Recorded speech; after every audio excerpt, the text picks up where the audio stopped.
నమస్తే మామ. ఈరోజు థర్డ్ సెమ్ సాంస్క్రిట్ సందర్భ వాక్యాలైతే నేర్చుకుందాం. ఎగ్జామ్లో ఈ సందర్భాలు మనం తెలుగులో కానీ ఇంగ్లీష్లో కానీ సాంస్క్రిట్లో కానీ రాయొచ్చు. కానీ ఈ వీడియోలో ఓన్లీ సాంస్క్రిట్లో ఎలా రాయాలో చూద్దాం.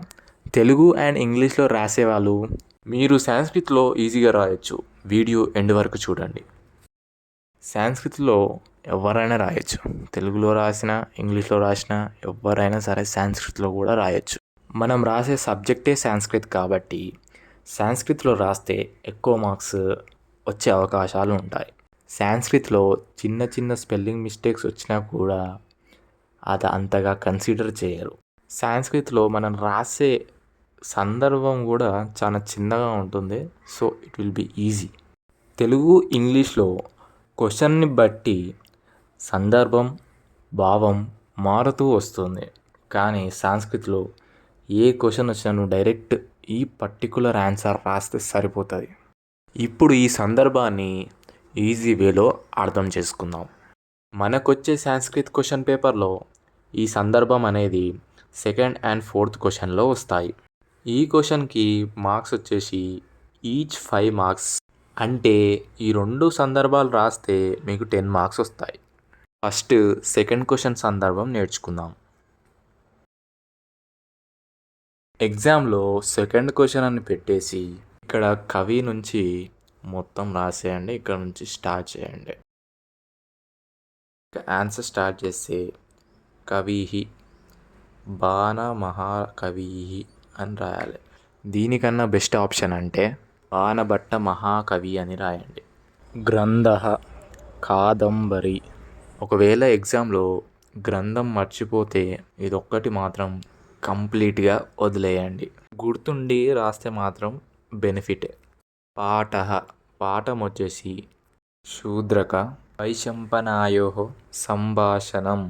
అంటే ఈ పాఠం నుంచి తీసుకోబడింది. భాగం వచ్చేసి పద్యభాగమా గద్యభాగమా అంటే పద్యభాగం. నెక్స్ట్ సందర్భంలో ఎవరెవరికి మధ్య డిస్కషన్ అవుతుందో చూద్దాం. ఈ లెసన్ మొత్తంలో వైశంపాయనుడు అనే చిలుక శూద్రకుడు అనే మహారాజుతో మాట్లాడుతుంది. అంటే ఈ సన్నివేశంలో చిలుక రాజుతో మాట్లాడుతుంది. దీని సందర్భంలో ఎలా రాస్తామంటే వైశంపాయనుడు మహారాజు శూద్రకుడితో ప్రతి ఏవం అవదత్ అంటే ఈ విధంగా మాట్లాడుతున్నాడు, ఈ విధంగా అంటున్నాడు అని మీనింగ్ వస్తుంది. ఇక్కడ చూసినట్లయితే వైశంపాయనుడు మహారాజా శూద్రకుడితో ఈ విధంగా అంటున్నాడు. ఇలా సందర్భం రాస్తే సరిపోతుంది. ఇప్పుడు భావం చూద్దాం.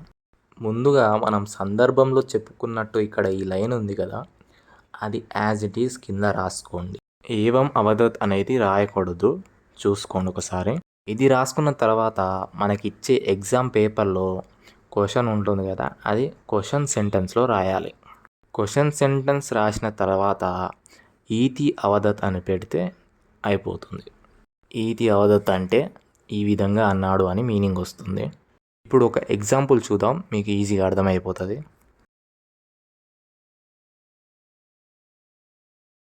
మనకి క్వశ్చన్ పేపర్ ఇలా ఇస్తాడు.